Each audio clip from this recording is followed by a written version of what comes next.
அமெரிக்க நீதித்துறை வரலாற்றில் ஒரு வினோதமான மற்றும் வியக்கத்தக்க மனிதரின் நீண்டகால கதை தற்போது முடிவுக்கு வந்துள்ளது.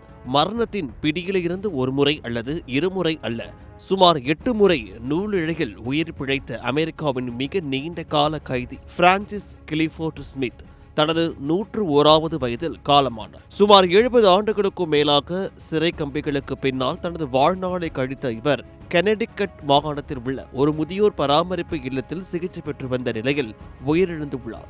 எத்தனையோ சட்ட போராட்டங்கள், திருப்பங்கள் நிறைந்த இவரது வாழ்க்கை உலகையே ஆச்சரியத்தில் ஆழ்த்தும் ஒரு வரலாற்று பதிவாக மாறியுள்ளது. இவரது கதை 1949ஆம் ஆண்டு தொடங்குகிறது. கனெடிக்கட்டில் உள்ள ஒரு கிளப்பில் நடந்த கொள்ளை முயற்சியின் போது அங்கிருந்த முதியவர் ஒருவர் சுட்டுக் கொல்லப்பட்டார். இந்த கொலை வழக்கில் ஸ்மித் தான் குற்றவாளி என்று உறுதி செய்யப்பட்டு 1950ஆம் ஆண்டு ஜூன் மாதம் அவருக்கு மின்சார நாற்காலியில் வைத்து மரண தண்டனை நிறைவேற்ற தீர்ப்பளிக்கப்பட்டது. ஆனால் இந்த தீர்ப்பு வெளியான நாள் முதல் தனது கடைசி காலம் வரை தான் ஒரு நிரபராதி என்றும் அந்த சம்பவத்தின் போது தான் அங்கேயே இல்லை என்றும் ஸ்மித் வாதிட்டு வந்தார். இந்த உறுதியான வாதமும் அவருக்கு ஆதரவாக எழுந்த சட்ட போராட்டங்களுமே அவரை பலமுறை மரணத்தின் வாசலில் இருந்து மீண்டு கொண்டு வந்தன.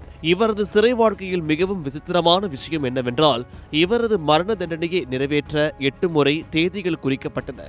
அந்த 8 முறையும் அவருக்கு மரண தண்டனை கைதிகளுக்கு வழங்கப்படும் கடைசி உணவு வழங்கப்பட்டது.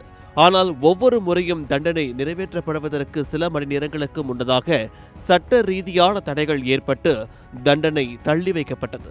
குறிப்பாக 1954ஆம் ஆண்டு அவர் மின்சார நாற்காலிக்கு அழைத்து செல்லப்படுவதற்கு வெறும் 2 மணி நேரமே இருந்த நிலையில் அவரது மரண தண்டனை அதிரடியாக ஆயுள் தண்டனையாக குறைக்கப்பட்டது.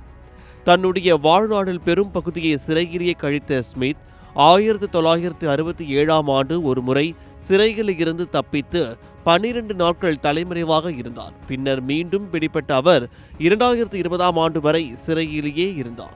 94 வயதை கடந்த நிலையில் அவரது தள்ளாத வயது மற்றும் மோசமான உடல்நிலையை கருத்தில் கொண்டு அவருக்கு பரோல் வழங்கப்பட்டு முதியோர் இல்லத்திற்கு மாற்றப்பட்டார். மரணத்தை 8 முறை ஏமாற்றி 101வது வயது வரை வாழ்ந்த இந்த மனிதனின் வாழ்வு அமெரிக்க சட்ட வரலாற்றில் ஒரு நீங்காத அடையாளமாக மாறியுள்ளது. குற்றவாளியா அல்லது நிரபராதியா என்ற விவாதம் ஒருபுறம் இருந்தாலும், ஒரு மனிதன் எத்தனை முறை மரணத்தின் விளிம்பிற்கு சென்று மீண்டு வந்திருப்பது ஒரு மிகப்பெரிய அதிசயமே.